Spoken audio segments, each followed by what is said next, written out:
My name is Taylor Vaughn, and at 29, I thought I understood how corporate politics worked.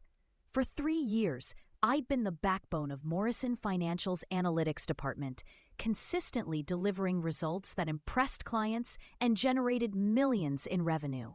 Yet every promotion cycle, my department head Marcus Chen found reasons to pass me over.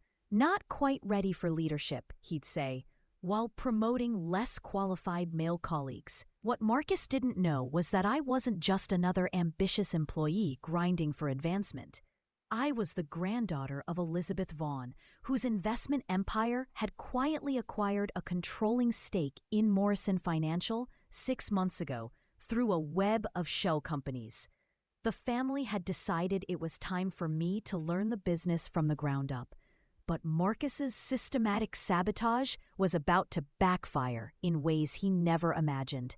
The Monday morning meeting where Marcus announced Jake Morrison's promotion to Senior Analytics Manager was my breaking point. Jake, the CEO's nephew, had joined our team just 8 months ago with zero experience in financial modeling. I watched him stumble through basic presentations while I carried his workload behind the scenes. Taylor will continue supporting Jake in his new role, Marcus announced, not even looking at me. Her analytical skills are valuable, but management requires a different skill set. The conference room fell silent as my colleagues avoided eye contact.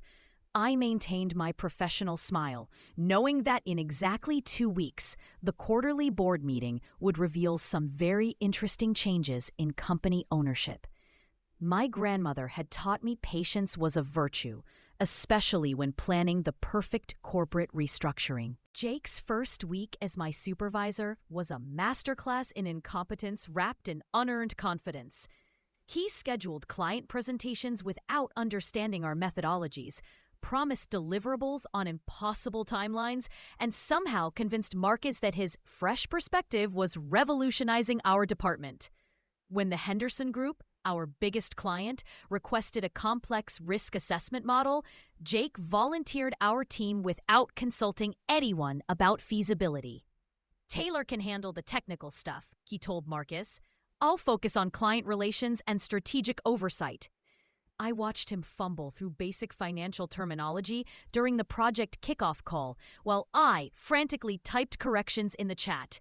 The irony wasn't lost on me that I was essentially training my unqualified boss to take credit for work that would soon determine his employment future. The Henderson project revealed the full extent of Marcus's favoritism and Jake's incompetence. While I worked 16-hour days building sophisticated algorithms and stress testing scenarios, Jake spent his time in strategy meetings that were actually extended lunch breaks and golf outings. When Henderson's CFO requested technical clarifications, Jake would redirect all questions to me while positioning himself as the project leader. Marcus praised Jake's leadership style and client management skills during team meetings, completely ignoring the fact that I was doing 90% of the actual work. The project's success hinged on a presentation to Henderson's board, scheduled for the same day as Morrison Financial's quarterly board meeting. I started seeing the poetry in the timing, especially since Henderson's board included several of my grandmother's longtime business associates. My breaking point came during the pre-Henderson presentation rehearsal. Jake had memorized my talking points, but clearly didn't understand the underlying methodology. When Henderson's CFO asked about variance calculations, Jake looked directly at me and said, "Taylor, why don't you handle the technical questions? I prefer to focus on the big picture strategic implications." Marcus nodded approvingly, as if delegating expertise was a leadership strength rather than an admission of ignorance. After the call, Marcus pulled me aside and delivered his assessment. "You're obviously technically competent, Taylor, but you need to develop more executive presence. Watch how Jake handles client relationships. There's a lot you could learn from his approach."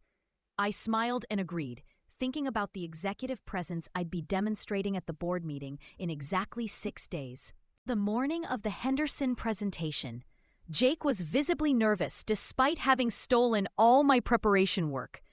I arrived early to set up the conference room, ensuring every technical detail was perfect.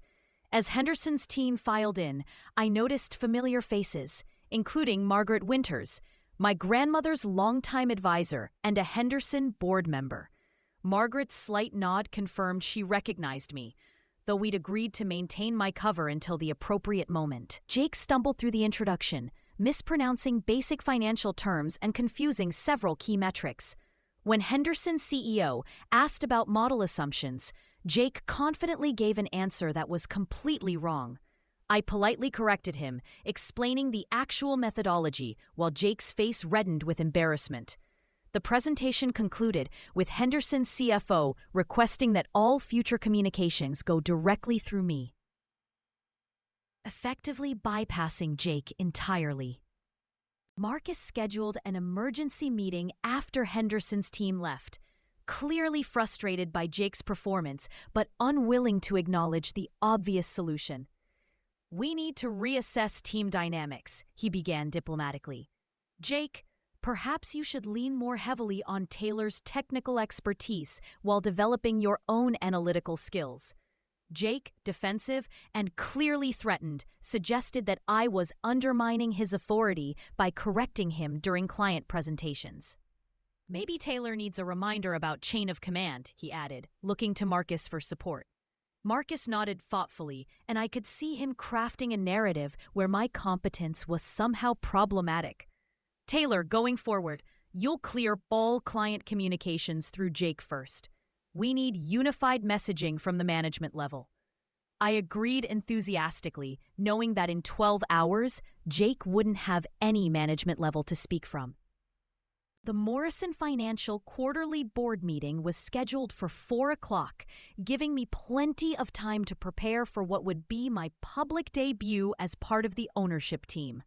I dressed carefully in my best suit, knowing that perception mattered in corporate power dynamics. As employees filtered into the main conference room for the mandatory quarterly update, I took my usual seat in the back row with other mid-level staff.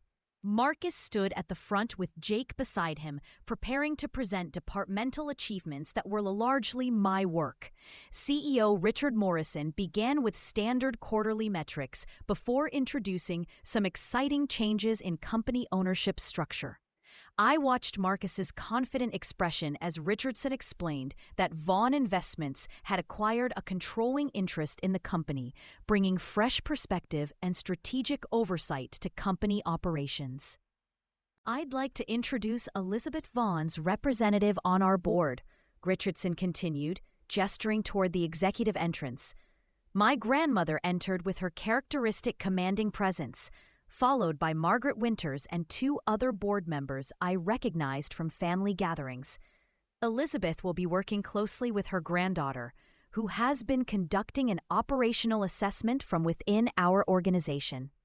The room was completely silent as my grandmother's eyes found mine across the conference room. "Taylor Vaughn has been providing invaluable insights about departmental efficiency, leadership effectiveness, and promotional practices." I stood and walked to the front of the room, watching Marcus's face transform from confusion to recognition to absolute horror. Jake looked like he was experiencing a complete system crash, his mouth opening and closing without producing any sound. "Over the past 3 years," I began, addressing the room while making eye contact with Marcus, "I've observed some interesting patterns in how talent is recognized and developed within Morrison Financial. Despite consistently outperforming peers and generating substantial client revenue, certain employees face systematic barriers to advancement." I pulled out my tablet and projected 3 years of performance metrics onto the conference room screen. These numbers show a clear discrepancy between merit and promotion, particularly affecting female employees with strong technical skills but lacking certain demographic advantages. Marcus had gone completely pale, while Jake looked like he was calculating whether the conference room windows opened far enough for escape. The room remained absolutely silent, except for the gentle hum of the air conditioning and Marcus's increasingly audible breathing.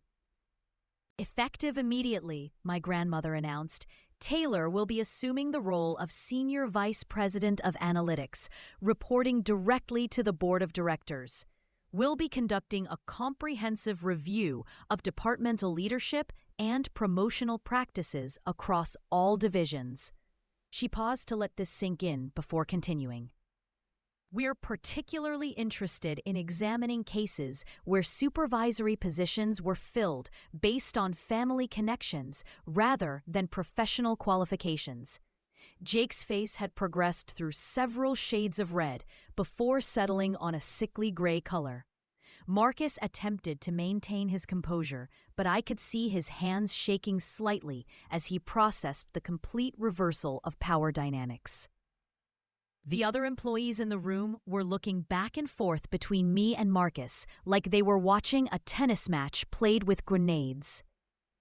Marcus, I said, addressing my former department head directly, I'll need a complete breakdown of your promotional decisions over the past 3 years, including detailed justifications for each candidate selection.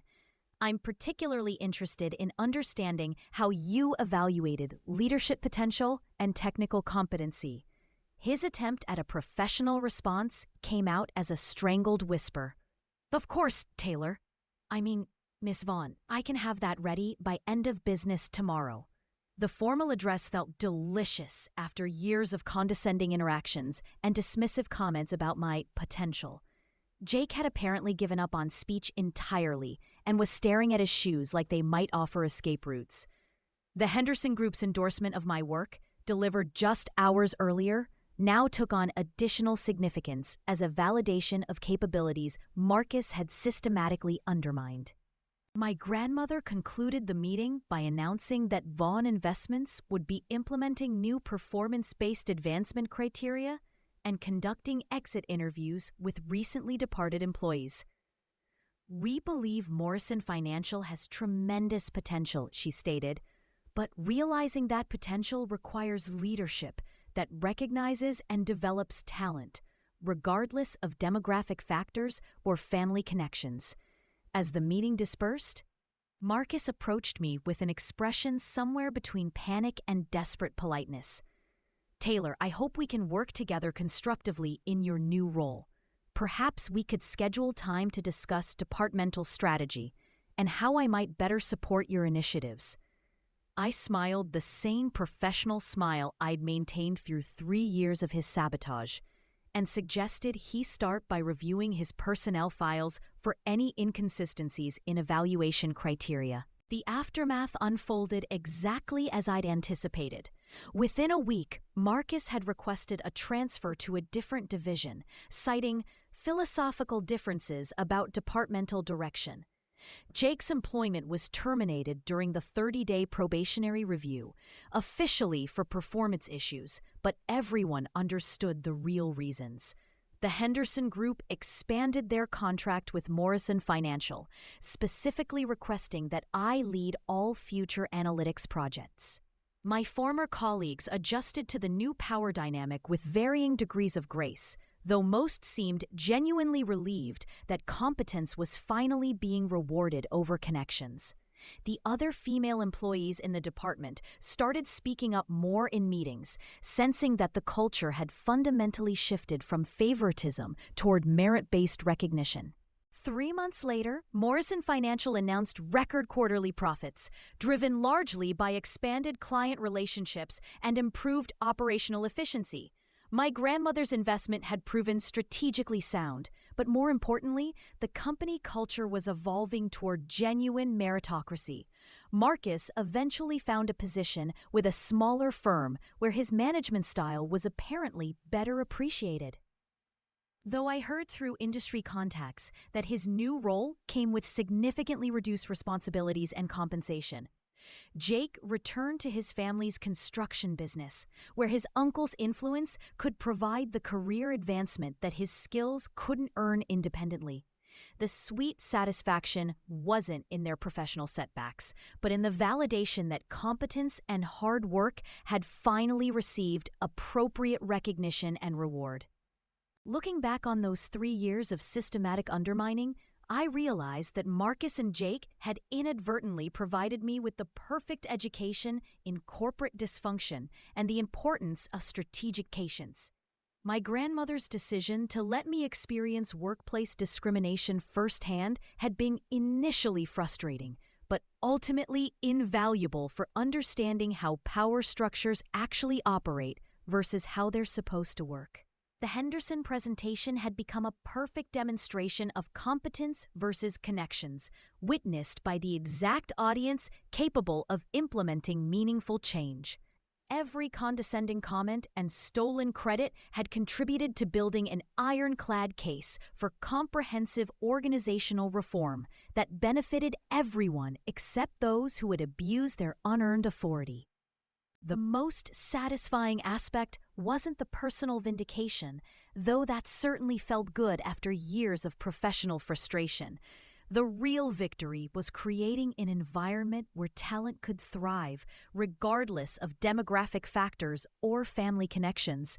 Morrison Financial became a case study in successful corporate cultural transformation, attracting top talent who previously wouldn't have considered working for a company with our reputation for nepotistic advancement.